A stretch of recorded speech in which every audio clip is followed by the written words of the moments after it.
سب سے پہلے بہت بہت شکریہ دعوت دینے کا اور اس پروگرام میں جہاں پہ ماشاءاللہ بڑی زبردست تقریریں بھی ہوئی، اس سے استفادہ بھی حاصل کر رہے ہیں، علماء ہیں جن سے ہم سن رہے ہیں۔ میں تو ایک طالب علم اور ایک داعی کی حیثیت میں کچھ باتیں کروں گا۔ میرے بنیادی طور پر دو موضوعات ہیں جو کہ میں آپ کے سامنے اختصار کے ساتھ پیش کرنے کی کوشش کروں گا۔ تقریباً 150 سال سے جب اسلام پر کفر کا غلبہ ہوا، اس کے بعد سے مسلمان شکست خوردہ ہو کر مغربی نظام اور اسلام میں کوئی جوڑ پیدا کرنے کی کوشش کرنے لگے، اور اس پورے اپروچ کا نام ہے ماڈرنزم۔ اور یہ پروجیکٹ فیل ہو گیا، یہ ناکام ہو گیا ہے۔ یہ پروجیکٹ جس میں ہم نے مغرب کے نظام اور اسلامی نظریات کے درمیان جوڑ پیدا کرنے کی کوشش کی ہے۔ ہم نے کہا اسلام شورا کی بات کرتا ہے، اسلام بھی کہتا ہے خلیفہ بیعت سے آئے گا، تو جمہوریت میں پھر کیا مسئلہ ہے؟ چلے تھوڑی بہت اگر کمی کوتاہی ہے ہم ٹھیک کر کے ہم نے مغرب کا نظام اٹھا کے اپنے پاس لے کر آ گئے۔ میں آپ سے پوچھتا ہوں، اگر آرمی چیف کو کمانڈر سے مشورہ کرے تو وہ جمہوریت ہوگی؟ ایک بادشاہ سلامت اپنے وزیروں سے مشورہ کرے تو وہ جمہوریت ہوگی؟ اگر ایک بادشاہ سلامت کو ہم الیکشن سے منتخب کر کے کہیں آج کے بعد تم جو چاہو کرو، کیا اس کو جمہوریت کہیں گے؟ جمہوریت انسان کی قانون ساز ہونے کو کہتے ہیں۔ اگر یہ عنصر ہٹا دیں گے یہ جمہوریت نہیں ہے۔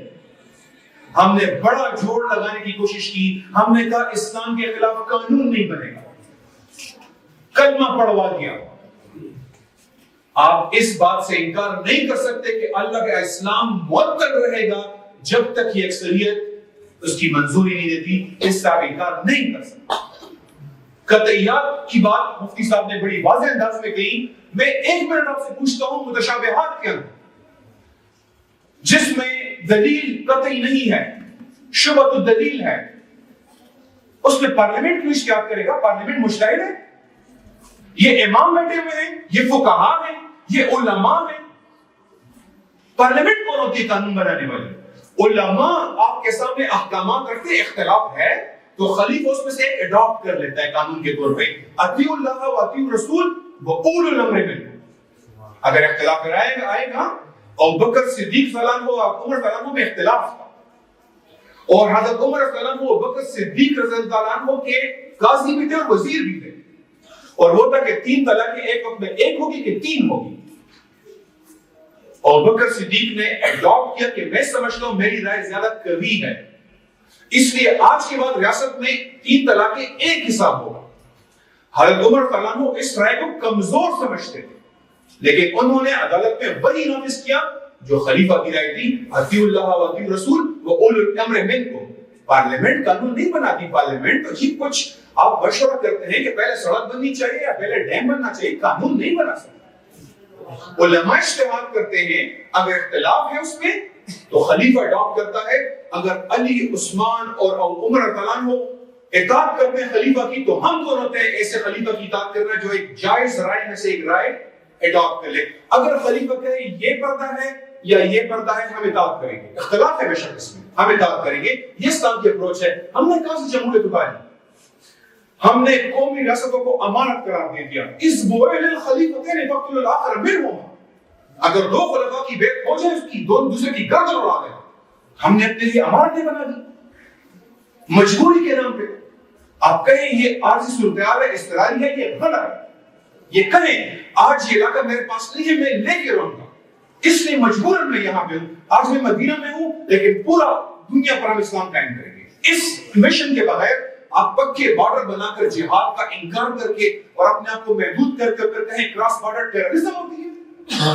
میں افغانستان میں مسلمانوں کی مدد نہیں کر سکتا، میں غزہ نہیں جا سکتا، میں برما نہیں جا سکتا، کیونکہ بارڈر پر یہ مقدس ہے۔ ہم نے اقوام متحدہ کو قبول کر لیا، ہم نے انٹرنیشنل آرڈر کو قبول کر لیا۔ کیسے؟ کیونکہ ہم نے قومی ریاستوں کا ان کا ماڈل اسلام کے ساتھ ملا جلا کر اس کا ایک نیا ڈھانچہ بنا لیا۔ نہیں چل رہا۔ آج ہم گھروں میں رو رہے ہیں غزہ کو دیکھ کر، کچھ نہیں کر پا رہے۔ کیوں؟ ہم ایسا ہے؟ اسلام میں ایسا نہیں ہے۔ اور میں معذرت کے ساتھ ہمارے جو مجاہد دوست تھے جنہوں نے بڑی اسٹرگل کے بعد حاصل کیا، آج وہ بھی کشمیر اور غزہ کے لیے کچھ نہیں کر رہے کیونکہ انہوں نے 2 ہائی کارڈ میں ملک کے اندر شریعت کی بات کی، لیکن باہر انہوں نے مان لیا کہ ہم نہیں کریں گے، باہر نہیں جائیں گے۔ غلطی کی انہوں نے، ہمارے بھائی ہیں، ہم سے بہت زیادہ قربانیاں دی ہیں، لیکن ہمیں رائے دینے کا حق ہے، یہ غلط کیا انہوں نے۔ مذہبی آزادی ہوگی، اسلام میں ذمہ ہوتا ہے، ذمہ کو اپنے مذہب پہ محدود، اپنے پرائیویٹ سپیس میں مذہب پہ چلنے کی اجازت ہے۔ یہ نہیں ہے کہ وہ تبلیغ کرتا کرے، ہمارے آرٹیکل 20 میں لکھا ہے ہر کسی کو مذہب کی تبلیغ کی اجازت ہے۔ نبی صلی اللہ علیہ وسلم نے قبیلہ نجران فتح کیا، عیسائی قبیلہ، اس کے اوپر صلیب توڑ کے رکھ دی، پبلک میں نہیں ہوگا، پبلک میں آپ ذلیل ہو کے رہیں گے۔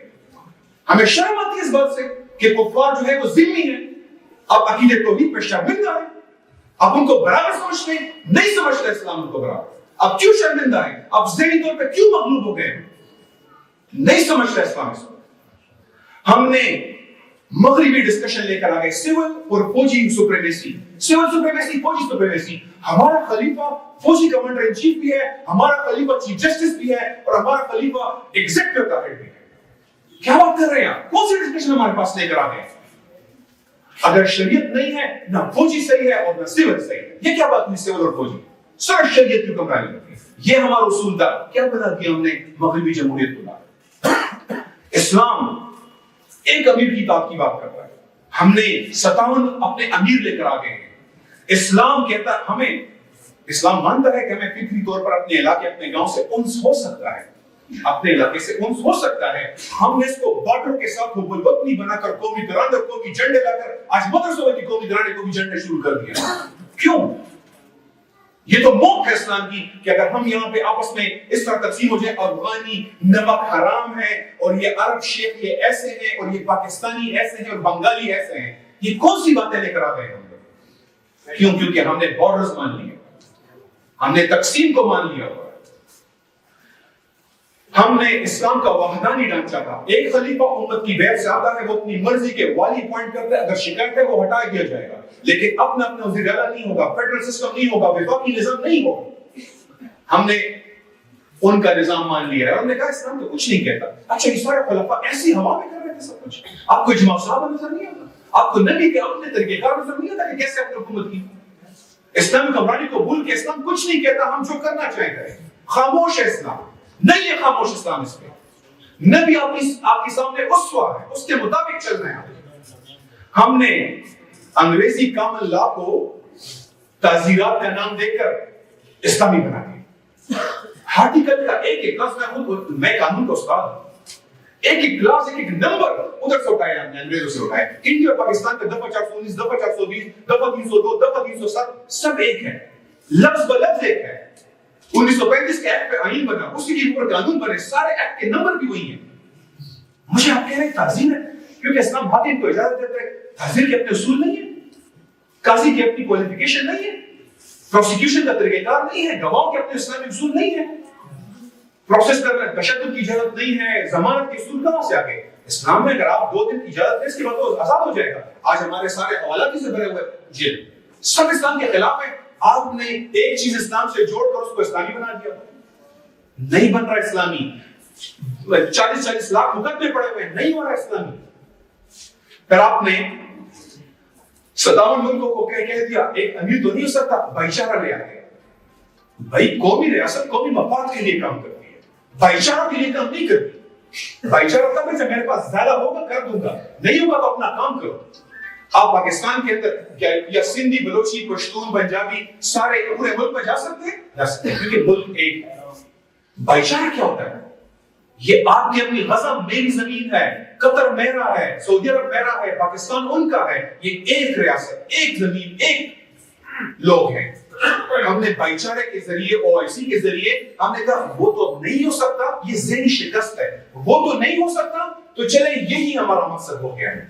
پھر ہم نے دعوت و جہاد، فارن پالیسی ہے نا ہماری، ہم نے کہا نیشنل انٹرسٹ، مسلمانوں کا مفاد، جی چلے تھوڑا بدل لیتے ہیں، قومی مفاد نہیں کہتے، مسلمانوں کا مفاد نہیں، دعوت و جہاد۔ اسلام میں کافر حربی حکمن، کافر حربی فعلن، معاہد، مستعمل، کہاں گئے سارا احکامات؟ کہاں گئے سارا احکامات؟ سارا پیچھے پھینک دیا۔ امام شافعی نے ایسی کتابیں لکھی کتاب الخراج ایسے کی تھی، سب اپنے پیچھے پہن دیا ہوتا ہے مغربی آرڈر. کتنا جامع پہنائیں گے، کتنی لپسٹک لگائیں گے اس کو، کتنا میک اپ کریں گے. نہیں بنتا اسلام اس سے. اسلام اپنا نظام ہے، اپنے عقیدے پہ کڑا ہے، اپنی بنیادوں پہ کڑا ہے. مغربی نظام کو کتنی سرخی لگائیں گے، نہیں بنے گا، نہیں بنے گا اس سے. جہاد کو ہم نے دفاع پہ کر دیا. جہاد دفاع تو ہم اپنے شرم کے آخری درجے پہ بھی دفاع پہ نہیں آتے. ہم تو ہمیشہ عمل کرتے ہیں. دفاع پہ نہیں کریں گے. Defence ministry, Pakistan defence forces. Defence کیا ہوتا ہے؟ ہم دعوت کو پھیلانے والے مجاہد ہوتے ہیں. ہم نے تعلیمی نظام میں اسلامیات رکھ کے کارنامہ کر لیا. اسلامیات آ کے جی ہمارے پاس تو اب اسلامی ہو گیا سارا کا سارا، وہ بھی اخلاقیات ہی ہے اور اس سے آگے کچھ نہیں ہے. پھر اسلام کہتا ہے آپ میکسیمم جمع کرو. وَإِدُّ لَهُمْ مَا اسْتَطَعْتُم مِنْ قُوَّةٍ. یہاں میں کیا کہتے ہیں؟ منیمم ڈیٹرنس، کم سے کم. ہم میزائل 2700 3000 کا بنا چکے، 4500 کا نہیں بنا رہے. کیوں؟ کیونکہ پھر جی وہ ویسٹ کی طرف جا سکتا ہے اور ہم تو صرف انڈیا کے لیے تیار کر رہے ہیں. اس آگے ہماری سوچ ہی نہیں. زکات مشرق خیرات کو چھوڑ کے income tax, excise tax, custom tax کیا لے کر آ گئے؟ اس کے لیے کہاں سے دلیل ڈھونڈنے گیا؟ امام ابوبکر الجصاص کہتے ہیں یہ ٹیکس لینا جو ہے نا سود سے بدتر ہے. سود سے بدتر ہے کیونکہ سود مرضی سے دیا جاتا ہے، یہ جبرن لیا جاتا ہے. اسلام کے اپنے شرعی محاصل ہیں اور اس میں ایک مخصوص سچویشن میں کچھ ویلو کے اوپر لیا جا سکتا ہے، باقی یہ سارے ٹیکس جائز نہیں ہیں. مقبوض آزاد علاقوں کی آزادی قومی مسئلہ بن گیا. کیوں؟ یہ ویسٹرن ورلڈ آرڈر ہم نے قبول کر لیا ہوا ہے اور اس کی وجہ سے اب ہم پشتوں میں لفظ استعمال کرتے ہیں شلواریں بنا رہے ہیں. اس کے لیے شرم چھپانے کے لیے شلواریں بنا رہے ہیں. نہیں بن رہا. 150 سال پہلے انہوں نے یہ نتیجہ بس کیا تھا اسلام نافذ نہیں ہو سکتا، اسلامی آرڈر ختم ہو چکا ہے. تو اب ہم مجبوراً بس ایسے کریں گے. نیا دور ہے، نئی دنیا آ گئی ہے، وہ دور چلا گیا. میں ایک پوائنٹ میں اس ڈسکشن کو کلوز کرتا ہوں. نئے دور میں کیا بدلتا ہے؟ یہ سوال ہے آپ سے. وقت کے ساتھ کیا بدلتا ہے؟ یہ بڑی امپورٹنٹ اور فکری ڈسکشن ہے. دیکھیں اسلام کن 3 چیزوں کے لیے؟ اسلام ہمارے تعلقات کی تنظیم کے لیے ہے. یہ بات یاد رکھیں. ایک میرا رب سے تعلق ہے، اس کا نام ہے عبادات.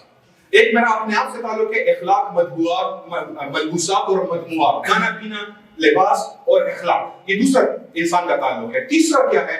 اوروں سے معاملات. ان تینوں تعلقات میں انسان، اپنا آپ اور 2 پارٹیاں ہیں. انسان ہے اور رب. رب کبھی نہیں بدلے گا. سوال یہ انسان بدلتا ہے، وقت کے ساتھ انسان بدلتا ہے. سوال یہ ہے اور یہ ایک انٹرسٹنگ ڈسکشن. انسان کے اندر جبلتیں ہیں، آدم علیہ السلام سے لے کر آج تک جبلتیں چینج نہیں ہوئی. ہم سب میں لالچ، ہرس، طمع، سرداری کی محبت ہمیشہ وہی رہے گا. اور کھانا پینا، رفع حاجت، نیند کبھی نہیں بدلا. ٹھیک ہے. تو جس طرح اب نکاح نہیں بدلے گا، اب ہم یہ نہیں کہہ سکتے کہ عورت پڑھی لکھی ہو گئی ہے تو اس کو شوہر کی داد نہیں کرنی چاہیے. بیٹا پی ایچ ڈی ہے، اماں جو ہے وہ ان پڑھ ہے تو اماں کو اب اف مت اف چھوڑو، 2 تھپڑ بھی لگا دو. ہم نہیں کر سکتے نا. ہمارا تعلق کیا ہے لوگوں سے؟ ہمارا رشتہ دار، اپنے پڑوسی سے تعلق ہے، اماں ابا سے تعلق ہے، بیٹوں سے تعلق ہے، پارٹنر سے تعلق ہے، ملازم سے تعلق ہے، آجر سے تعلق ہے، حاکم سے تعلق ہے، ہمارا ذمہ سے تعلق ہے، مسافر سے تعلق ہے. اسلام نے ہر تعلق پر ایک حکم بتایا ہوا ہے. کیا وقت کے ساتھ پڑوسی کا حق ختم ہو جائے گا کیونکہ ہم فلیٹس میں رہتے ہیں؟ نہیں. کیا وقت کے ساتھ ذمہ سے تعلق ختم ہو جائے گا؟ کیا وقت کے ساتھ حاکم سے تعلق بدل جائے گا کہ حاکم اسلام کی الفاظ کے شرط پہ مجھ سے بیعت لے گا اور اس پہ قائم رہے گا ورنہ میں اس کی نہیں مانتا، میں 5 سال ٹائم اس کو نہیں دوں گا، 1 دن بھی نہیں دوں گا ٹائم کا اسلام نافذ نہیں کرے گا. اور اسلام نافذ کرے گا تو 40 سال 50 سال رہے، ہمیں کوئی مسئلہ نہیں.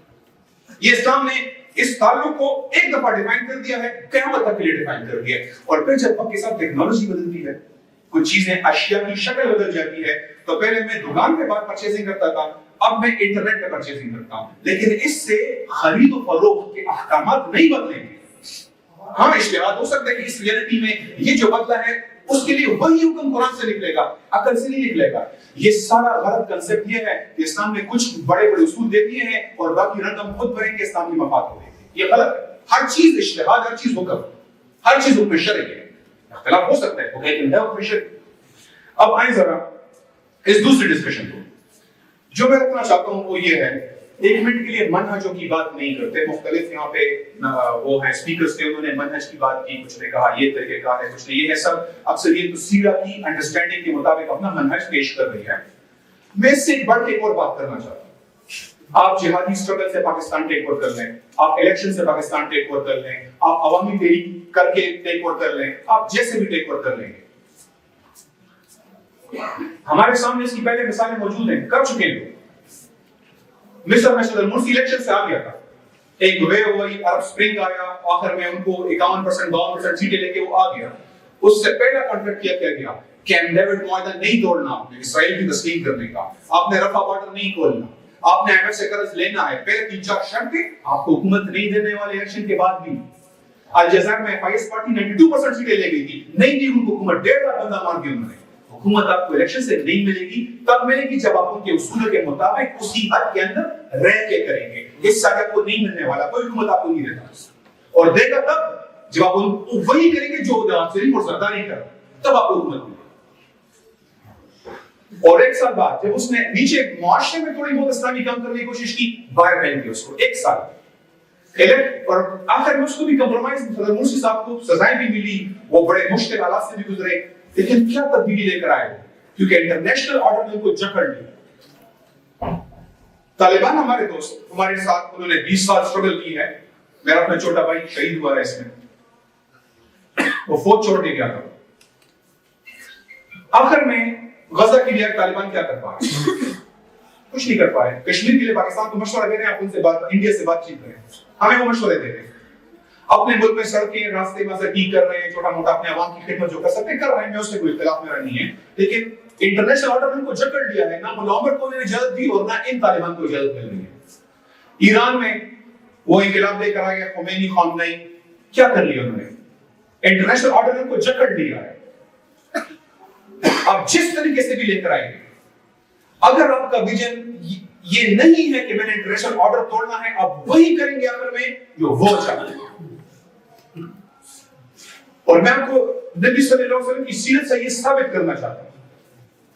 نبی صلی اللہ علیہ وسلم کی سیرت میں ایک جو پہلو اکثر مسنگ ہے اور لوگ ڈسکس کم کرتے ہیں, ان کی دعوت, ان کی جدوجہد, ان کے تشدد, ان کے ساتھ جو بھی ظلم ہوا, اور وہ ان کے بتوں کو چیلنج کر رہے تھے, ان کی پارلیمنٹ سے انکار کیا, اپنے دامن میں بیٹھنے سے انکار کیا, سب باتیں اکثر ریپیٹ ہوتی ہیں. جو ایک چیز ریپیٹ نہیں ہوتی وہ یہ کہ نبی صلی اللہ علیہ وسلم مکہ میں اسٹیلمنٹ بن گیا تھا, اٹک گیا تھا. ابو جہل, عتبہ, شیبہ, ولید بن مغیرہ, ابو سفیان نہیں مان رہے, سردار نہیں مان رہے. عوام میں کوئی سپورٹ آ رہی تھی, 3 سال بعد وہ جو پابندی تھی وہ عوام کی زور نہیں ہوئی, ختم ہوئی, لیکن اسٹیبلشمنٹ نہیں مان رہی تھی مکہ کی.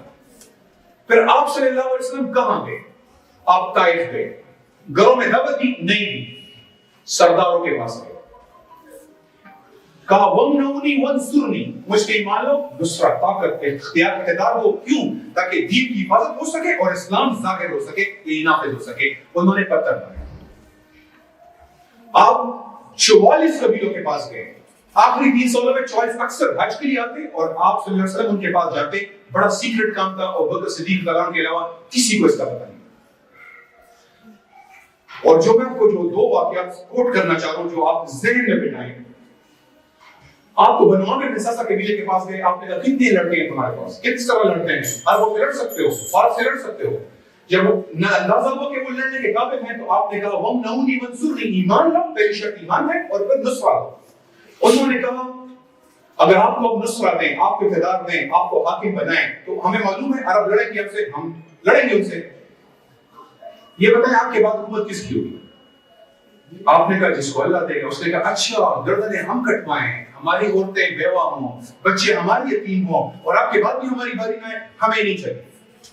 نبی نے اقتدار طلب کیا اسلام کی شرط پہ, انہوں نے کہا کہ آپ کے بعد ہماری حکومت ہوگی, آپ نے نہیں مانی, معاملہ رہ گیا. آپ گئے بنو بکر بن وائل کے پاس, اس قبیلے کے پاس کوئی بڑا مضبوط قبیلہ تھا. انہوں نے کہا کہ آپ جو بات کر رہے ہیں یہ بادشاہوں کو اچھی نہیں لگتی, اور ہمارے بارڈر پہ فارس ہے, پرشین امپائر ہے, امریکہ کھڑا ہے ہمارے بارڈر پہ, ان کے ایک والی کے پاس 2-2 لاکھ فوجی ہوتی ہیں, ہماری ہم 5-8 ہزار 10 ہزار فوج جمع کر لیں گے, ہماری اوقات نہیں ہے. تو آپ نے کہا تم نے بہت اچھا کیا کہ مجھے واضح طور پر بتا دیا, اس دین کو ادھر سے نصرہ ملے گی جو اس کو چاروں جانب سے اس کا حلقہ بنا سکے. یعنی اگر ہر باور سے پروٹیکٹ نہیں کر سکتے, ہم نہیں شروع کریں گے. آپ بنو شیبان کے پاس گئے. بنو شیبان کے فوجی کمانڈر کون تھے؟ مثنى بن حارثہ شیبانی رضی اللہ تعالیٰ عنہ. آپ نے اس سے بھی یہی بات کی, اس نے بھی یہی کہا کہ ہم فارس کے ملک سے مقابلے کے نہیں ہیں, ہم کمزور ہیں, اربوں سے لڑ سکتے ہیں, فارس کی طاقت نہیں ہے ہم میں, وہ سپر پاور ہے, وہ 800 900 1000 سال سے سپر پاور ہے. آپ نے کہا میں تمہیں وعدہ کرتا ہوں کہ تم ان کی بیٹیوں کو بیاہ ہوگے, میں تمہیں وعدہ کرتا ہوں کہ تم ان کی بیٹیوں سے نکاح کرو. انہوں نے کہا نہیں, یہ نہیں ہو سکتا, یہ نہیں ہو سکتا, یہ بہت یہ امپاسبل ہے. تو نبی کے چچا ادھر آئے جو مسلسل چغلی کرتے تھے, شیطانی کرتے تھے. اس نے کہا کہ یہ میرا بھتیجا ہے اور یہ غلط باتیں کرتے ہیں, اس کی باتیں مت سنو. انہوں نے کہا باقی باتیں بڑی اچھی کی انہوں نے, لیکن جو آخری بات ہے یہ آپ کی بات سے یہ پاگل بن والی بات, یہ اس پہ ہم آپ کی بات ایگری کرتے ہیں کہ وہ یہی مصنع بن حارثہ شیبانی نے پرشیا کو شکست دی. اسی نے بعد میں مسلمان ہو کے اس کے لشکر گیا اور نبی اور انہوں نے ابوبکر صدیق سے سپاہی مانگے. آپ نے کہا ابھی نہیں ہے, وہ خود لڑے اور بعد میں انہوں نے اور سپاہی بھیجے, انہوں نے شکست دی پرشیا. اسی کمانڈر نے جس نے کہا تھا نہیں کر سکتے. آپ کو انصار مدینہ نے انصار کیوں کہتے ہیں نصرہ دی, انہوں نے بیعت عقبہ ثانیہ میں جنگ کی بیعت دی. ہم اپنے سب کٹوا دیں گے, آپ کی حفاظت کریں گے اور ہر سرخ اور سیاہ سے لڑیں گے, ہر ایک سے لڑیں گے. ہماری کوئی کنڈیشن نہیں ہے, برقیامات میں لے جائیں آپ کے ساتھ جائیں گے. اور اس قبیلے نے بیعت دی اور نبی صلی اللہ علیہ وسلم نے ہجرت کر کے وہاں کی ساتھی مدینہ سے نیا جو قبیلہ عالمی آرڈر چیلنج کرنے کو تیار نہیں تھا, کیپیسٹی نہیں تھی, آپ نے نصرہ نہیں دی, آپ نے وہاں سے اسلامی ریاست سٹارٹ نہیں کی, آپ نے نہیں شروع کیا. کیونکہ بعد میں ختم ہونے سے بہتر ہے کہ آپ لوگوں کو کیوں مروا رہے ہیں, کیوں کٹوا رہے ہیں لوگ. ٹھیک ہے ہمیں جان دینے میں کوئی مسئلہ نہیں ہے, لیکن جس کا رزلٹ آپ کو پتا ہے کہ جو تیار نہیں ہے, جو قابل نہیں ہے, آپ کیوں کروا رہے ہیں. اس لیے جو اسلامی نظام کا اندر کی سکیم ہونی چاہیے, جس طریقے سے بھی ہو, آپ کا جو منہج ہو, جو سوچ ہو. میں اس وقت یہ موضوع یہ ایریا نہیں ہے کہ اس ٹاپک پہ ہم آپس میں کوئی ڈیبیٹ کر سکیں, ڈیبیٹ کا شاید فورم نہیں ہے. لیکن اگر آپ عالمی آرڈر کو چیلنج نہیں کریں گے تو آخر میں آپ ہمیں مجبوریوں کی کہانیاں سنائیں گے. آپ کہیں گے ابھی ہماری ابتدا ہے, ابھی کچھ وقت چاہیے, ابھی یہ چاہیے, ابھی مسئلہ ہے. اسلام عالمی آرڈر کو چیلنج کرنے کے لیے آیا ہے. هو الذي ارسل رسوله بالهدى ودين الحق,